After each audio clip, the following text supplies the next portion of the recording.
मेरे प्यारे छात्रों, आप सबों का स्वागत है। आज के इस वीडियो में हम लोग शुरुआत करने जा रहे हैं क्लास 11th का बेसिक कंसेप्ट। तो हम लोग आज बात करेंगे बेसिक कॉन्सेप्ट ऑफ फिजिक्स के बारे में। ये बेसिक कंसेप्ट ऑफ फिजिक्स क्या होता है?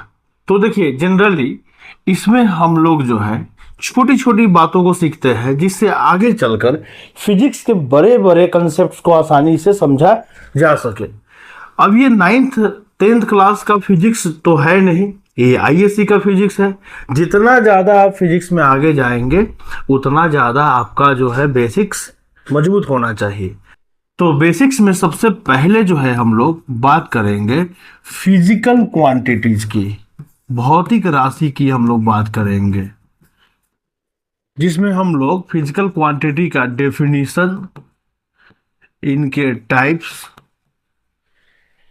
और बहुत सारे एग्जाम्पल्स को हम लोग देखेंगे। साथ में हम लोग क्वेश्चंस भी करेंगे, ठीक है। इसके बाद हम लोग पढ़ेंगे मैथमेटिक्स इन फिजिक्स। फिजिक्स में मैथमेटिक्स का क्या रोल है, इस पर भी हम लोग बहुत डिटेल से चर्चा करेंगे। और तीसरा जो है हमारा, जब ये हो जाएगा तो हम लोग फिर ग्राफ्स के बारे में बात करेंगे। ग्राफ पे हम लोग बहुत डीप डिस्कशन करेंगे कि ग्राफ्स का इस्तेमाल कैसे किया जाए फिजिक्स में। ये सब चीज़ें बेसिक कंसेप्ट ऑफ फिजिक्स में आती है। और इसी में मैथमेटिक्स इन फिजिक्स का ही एक हिस्सा है, आगे चल के उसको अलग से पढ़ाया जाएगा। हम लोग वेक्टर का कंसेप्ट समझेंगे, वेक्टर एंड स्केलर के बारे में बात करेंगे। ये सब बेसिक्स ऑफ फिजिक्स में आता है। काफ़ी लंबा क्लास जाने वाला है, हर एक वीडियो को अच्छे से देखिएगा, तब जाकर आप रिलेट कर पाइएगा। अगर आपको सच में फिजिक्स सीखना है, अच्छे से समझना है, आप एक कमज़ोर स्टूडेंट है या आप एक अच्छे स्टूडेंट भी है, तेज स्टूडेंट भी है, उसके बावजूद अगर आपको फिजिक्स का सिर्फ समझना ही नहीं, महसूस भी करना है, चीज़ों को देखते ही, समीकरण को देखते ही आपके दिमाग में पूरा सिचुएशन कौन जाए, इस टाइप का अगर आपको क्षमता हासिल करना है तो हमारे इस वीडियो को लगातार देखिएगा। चलिए शुरुआत करते हैं। हम लोग आज शुरुआत करेंगे, सबसे पहले हम लोग शुरुआत करेंगे भौतिक राशि से कि ये भौतिक राशि होता क्या है। भौतिक राशि एक दो तो होता नहीं, इसलिए राशियां कर देते हैं। और अंग्रेजी में हम लोग इसको लिखते हैं फिजिकल क्वांटिटीज।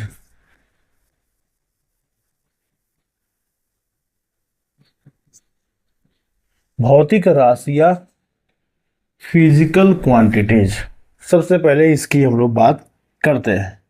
तो ये भौतिक राशियां क्या होती हैं?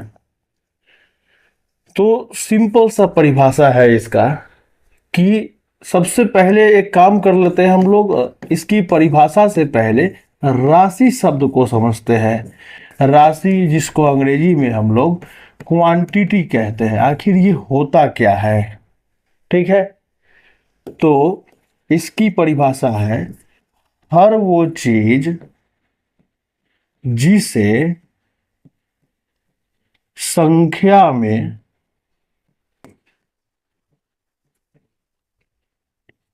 व्यक्त की जाए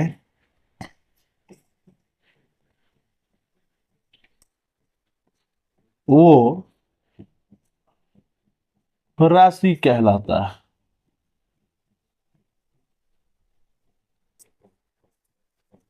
हर वो चीज जिसको आप संख्या में व्यक्त कर सकते हैं उसको हम लोग राशि कहते हैं। बहुत सिंपल डिफिनीशन है।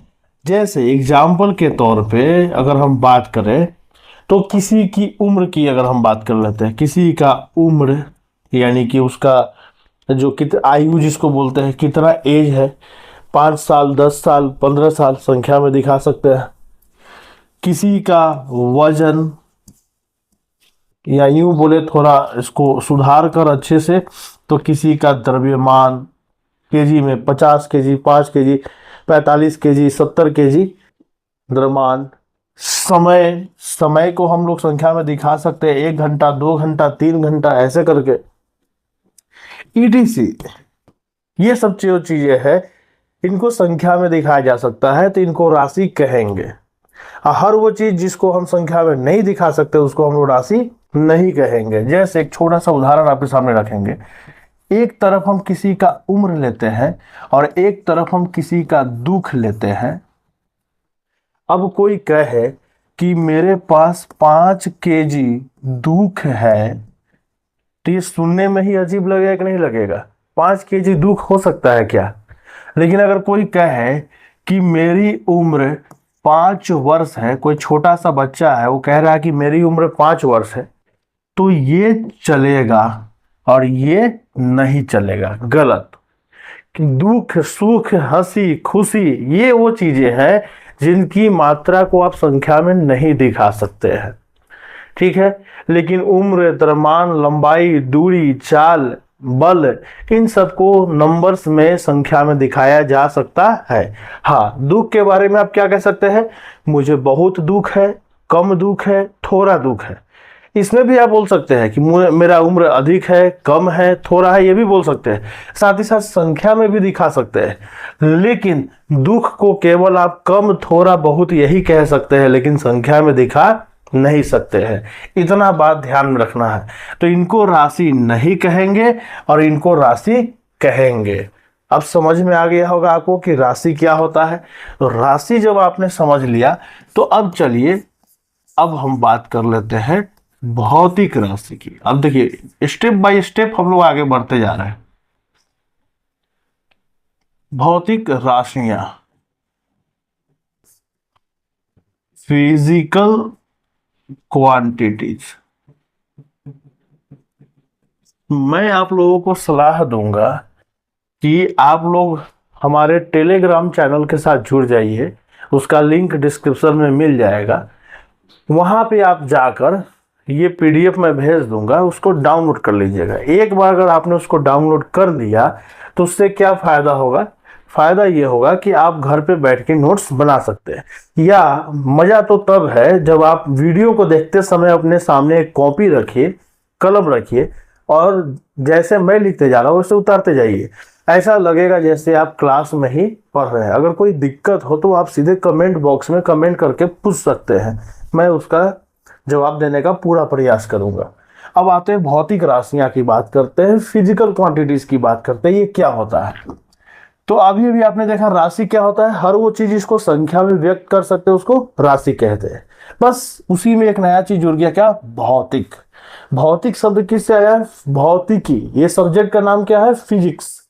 फिजिक्स को हिंदी में क्या कहते हैं? भौतिकी। बस नाम में ही काम छुपा है। तो इसकी परिभाषा क्या हो जाएगी? पहली परिभाषा तो वे राशियां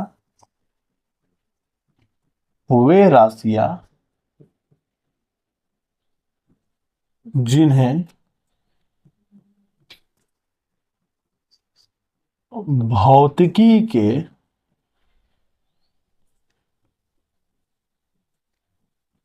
नियमों एवं सूत्रों को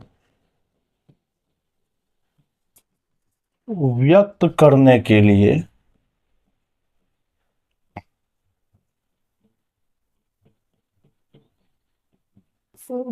प्रयोग किया जाता है, या हाँ, जिन्हें की जगह यहाँ एक काम करते हैं, जिनका लिख देते हैं। प्रयोग किया जाता है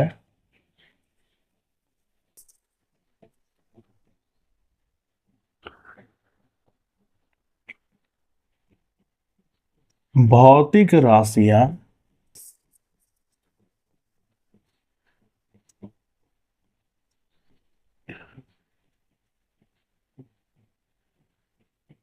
कहलाते हैं। तो वे राशियां जिनका भौतिकी के नियमों एवं सूत्रों को व्यक्त करने में प्रयोग किया जाता हो उन्हें हम लोग भौतिक राशियां कहते हैं। एक छोटा सा उदाहरण आपको दिखाते हैं। जैसे जब कोई सड़क पे चलता है तो चलते समय हर व्यक्ति, हर वस्तु एक नियम का पालन करता है। जैसे एक छोटा सा उदाहरण हम आपके सामने रखना चाहेंगे। यहाँ पे दो गेंद है और ये दोनों गेंद चलना शुरू करते हैं। मान लेते हैं कि जब ये चलना शुरू किए तो ये पोजीशन 0 मीटर का है और ये भी पोजीशन 0 मीटर का है। मान लेते हैं उस समय 0 सेकेंड हो रहा था और यहाँ भी 0 सेकेंड। अब ये क्या होता है कि ये यहाँ पहुँच जाता है थोड़ा देर में, यहाँ पे ये पहुँचता है 10 मीटर की दूरी पे, तब तक समय हो चुका हुआ है 5 सेकेंड। और ये पहुँच जाता है यहाँ पर, मान लेते हैं 20 मीटर की दूरी पे, और तब तक समय गुजरा है 5 सेकेंड। अब देखिए ये टोटल 5 सेकेंड में 10 मीटर घसका और ये 5 सेकेंड में 20 मीटर घसका। दोनों चलते समय एक नियम का पालन कर रहे हैं। जैसे अगर हम इसका बात करें तो ये चलता है 5 सेकेंड में 10 मीटर, तो इसका मतलब ये हर 1 सेकेंड में चलता है 10/5 मीटर, यानी कि 2 मीटर। यानी इसका चाल है 2 मीटर प्रति सेकेंड, पर सेकेंड। और अगर हम इसकी बात करें तो ये घसकता है 5 सेकेंड में 20 मीटर, तो हर 1 सेकेंड में घसकेगा कितना, 20 मीटर/5, यानी कि 4 मीटर। इसका चाल है 4 मीटर पर सेकेंड। ये क्या हुआ, ये एक नियम है। जब भी कोई वस्तु सड़क पे चलता है तो एक नियम का पालन करता है। वो नियम क्या है, वो प्रत्येक 1 सेकेंड में कुछ ना कुछ दूरी जरूर तय करता है। जैसे ये 1 सेकेंड में 2 मीटर चलता है और ये हर 1 सेकेंड में 4 मीटर चलता है। अभी इसी नियम को हम लोग चाल कहते हैं। जब कोई सड़क पे चलता है तो हर सेकेंड कुछ ना कुछ दूरी तय करता है, इसी नियम को हम लोग चाल कहते हैं। तो फिजिक्स के नियमों को समझाने के लिए हम जिन राशियों का प्रयोग कर रहे हैं उन्हीं को भौतिक राशि कहते हैं। जैसे यहाँ आप किसका किसका प्रयोग किया, आपने प्रयोग किया 10 मीटर, जो कि है क्या, दूरी है। आपने प्रयोग किया 5 सेकेंड, जो कि है क्या, समय है। चाल कैसे निकाला आपने, दूरी में समय से भाग किया, जिससे आपको क्या निकल गया, चाल निकल गया। और आगे चल के आपने एक फॉर्मूला ही बना दिया कि चाल बराबर होता है दूरी बटा समय, डिस्टेंस बाय टाइम। ये आपने एक फॉर्मूला बना दिया। इसीलिए परिभाषा दिया गया कि भौतिकी के नियमों को समझाने के लिए हम जिन राशियों का उपयोग करते हैं, या भौतिकी के या फिजिक्स के सूत्रों को, फॉर्मूला को बनाने के लिए, व्यक्त करने के लिए, समझाने के लिए हम जिन राशियों का इस्तेमाल करते हैं उन सब को भौतिक राशि कहते हैं। जैसे चाल एक नियम है भौतिकी का, इसको समझाने के लिए हमने दूरी और समय का इस्तेमाल किया। तो दूरी और समय और साथ ही साथ इस फॉर्मूला में दिख रहा चाल, ये सब के सब भौतिक राशि है। एक छोटा सा ट्रिक बताता हूं भौतिक राशि को पकड़ने का, कि किसी फॉर्मूला में संख्या को या नियतांक को छोड़कर जो भी चीज आपको जनरली दिखाई पड़ता है वो सब अपने आप में भौतिक राशि होता है। जैसे चाल, दूरी, समय भौतिक राशि है। जैसे एक छोटा सा उदाहरण देते हैं, जैसे क्षेत्रफल की अगर हम बात करें तो क्षेत्रफल का फॉर्मूला क्या होता है, लंबाई गुने चौड़ाई। तो यहाँ क्षेत्रफल भी भौतिक राशि है, लंबाई भी भौतिक राशि है, चौड़ाई भी भौतिक राशि है, सब के सब भौतिक राशि है। इस तरह से हम भौतिक राशियों को व्यक्त करते हैं। इतना आपको ध्यान में रखना है। मुझे उम्मीद है कि आप इस चीज को समझ रहे होंगे। चलिए हम लोग और आगे चलते हैं। भौतिक राशि आप समझ गए, अब आते हैं भौतिक राशियों के प्रकार की बात करते हैं। कोई एक आध भौतिक राशि तो है नहीं, फिजिक्स में सैकड़ों हजारों की संख्या में है। जब भी किसी चीज की संख्या ज्यादा हो जाती है तो हम क्या करते हैं, उनको बांट के पढ़ते हैं, उनका वर्गीकरण करते हैं। तो अब हम लोग टॉपिक देंगे क्या, भौतिक राशियों का वर्गीकरण। हम लोग भौतिक राशियों को अब बांटने वाले हैं, ठीक है। अगर अंग्रेजी में अगर लिखे तो लिखेंगे क्लासिफिकेशन ऑफ फिजिकल क्वांटिटीज। देखिए, हिंदी और इंग्लिश दोनों में हेडिंग लेके चलूंगा, और जो डेफिनेशन वगैरह होगा वो हिंदी में होगा, इसलिए क्योंकि मेरा टारगेट है हिंदी मीडियम के स्टूडेंट को मैं टारगेट करके पढ़ा रहा हूँ। खासकर Bihar board, UP board, MP board, Jharkhand board, जो भी हिंदी भाषी राज्य है जहाँ हिंदी मीडियम एग्जाम होते हैं, मेरा टारगेट उन छात्रों पर है, वो हमारे साथ जुड़िए और फायदा उठाइए इस चीज का।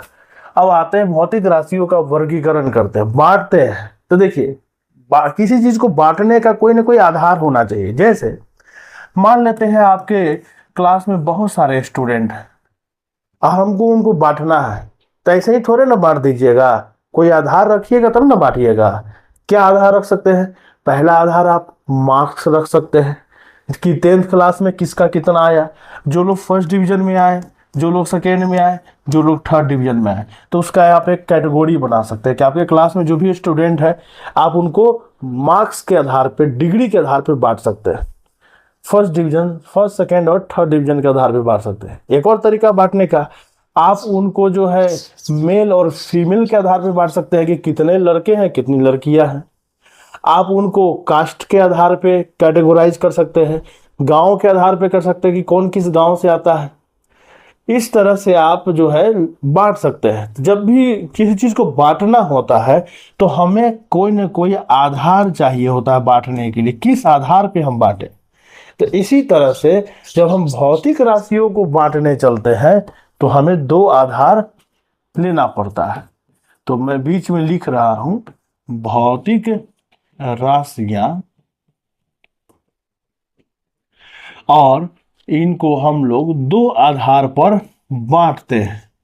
पहला है हमारा उत्पत्ति का आधार, उत्पत्ति के उत्पत्ति के आधार पर, और दूसरा है हमारा दिशा एवं परिमाण के आधार पर।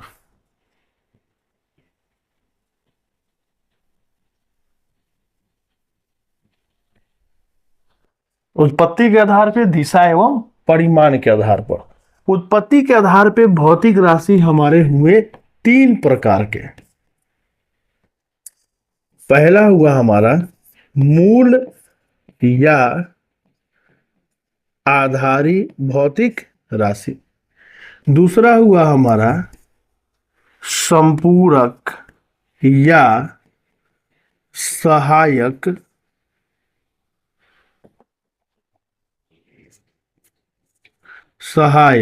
भौतिक राशि, तीसरा हुआ हमारा व्युत्पन्न भौतिक राशि। भौतिक राशि शब्द हमने नहीं लिखा है, आप चाहे तो चूंकि जगह कम है तो आप जो है शॉर्टकट में यहाँ लिख लीजिएगा या पूरा लिख लीजिएगा। हम यहाँ शॉर्टकट में लिख देते हैं भौतिक राशि। ये हुआ उत्पत्ति के आधार पे, उत्पत्ति यानी उत्पन्न होने के आधार पे भौतिक राशि तीन तरह के, मूल या आधारी भौतिक राशि, संपूरक या सहायक भौतिक राशि, और व्युत्पन्न भौतिक राशि। ये हुआ। चलिए आगे बढ़ते हैं, और आगे हम लोग बढ़ते हैं दिशा एवं परिमाण के आधार पर देखते हैं। तो अगर हम आगे बढ़े दिशा एवं परिमाण के आधार पर देखें, ठीक है, तो इसके आधार पे भौतिक राशि जो होंगे आपको दो तरह के होंगे। एक होगा हमारा अदिश और दूसरा होगा हमारा सदिश भौतिक राशि।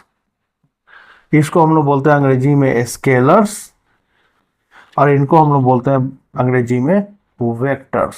ये भी अपने आप में एक अलग ही टॉपिक है, मैथ में भी पढ़ना है क्लास 12 में, और 11 क्लास के फिजिक्स में भी आपको पढ़ना है, बहुत अच्छे से पढ़ना है। अगर गया तो समझना तुम्हारा सारा फिजिक्स गया, नहीं समझ में आएगा, ठीक है। और ये भी गया तो समझना तुम्हारा यूनिट गया, मात्रक गया, और मात्रक और ये सब गया तो समझना तुम्हारा फिजिक्स पढ़ना बेकार है। तुमको साल भर फिजिक्स समझ में नहीं आएगा, तुम स्ट्रगल करते रहोगे। तो अगर आप चाहते हैं कि फिजिक्स समझ में आए, फिजिक्स का मैं गुलाम ना रहूं, फिजिक्स मेरा गुलाम रहे, तो आपको ये बेसिक कंसेप्ट पे पकड़ बनाना चाहिए। बच्चे बड़े बड़े कंसेप्ट के पीछे भागते हैं, बड़े बड़े टीचर्स के वीडियो देखते हैं, उसी में रह जाते हैं। बड़े बड़े चीज़ों से बड़े बड़े चीज़ें नहीं होती है, छोटे छोटे कंसेप्ट से बड़े बड़े कंसेप्ट को पकड़ा जाता है। बड़े बड़े आपको मैं आने वाले समय में जेई मेन और अन्य एग्जाम्स के क्वेश्चंस भी बनवाऊंगा, जिसमें मैं आपको दिखाऊंगा कि बड़े बड़े कंसेप्ट से क्वेश्चन नहीं बन रहे हैं, छोटी छोटी बातों से क्वेश्चन बन रहे हैं, और उन छोटी छोटी बातों की जानकारी न रहने के कारण क्वेश्चंस नहीं बन रहे हैं। तो इसे आप लोग उतार लेंगे, लिख लेंगे और याद कर जाएंगे। तो दो आधार पे हम लोग बांटते हैं, और इसके बाद हम लोग यहां से शुरुआत करेंगे मूल या आधारी भौतिक राशि से। यहां से हमारा अगला क्लास, नेक्स्ट क्लास शुरुआत होगा। उम्मीद है आपको मेरा तरीका अच्छा लगा हो। अगर अच्छा लगा हो तो लाइक जरूर कीजिएगा, कमेंट में जरूर कुछ ना कुछ लिखिए। अगर आपको कुछ अच्छा लगा तो उस पर लिखिए, अगर आपको कुछ कम लगा कि सर को थोड़ा और कुछ में सुधार करना चाहिए या कुछ और नई चीजें लेकर आना चाहिए, तो आप कमेंट जरूर कीजिएगा, शेयर भी कीजिएगा अपने साथियों के साथ। आज के लिए इतना ही, धन्यवाद।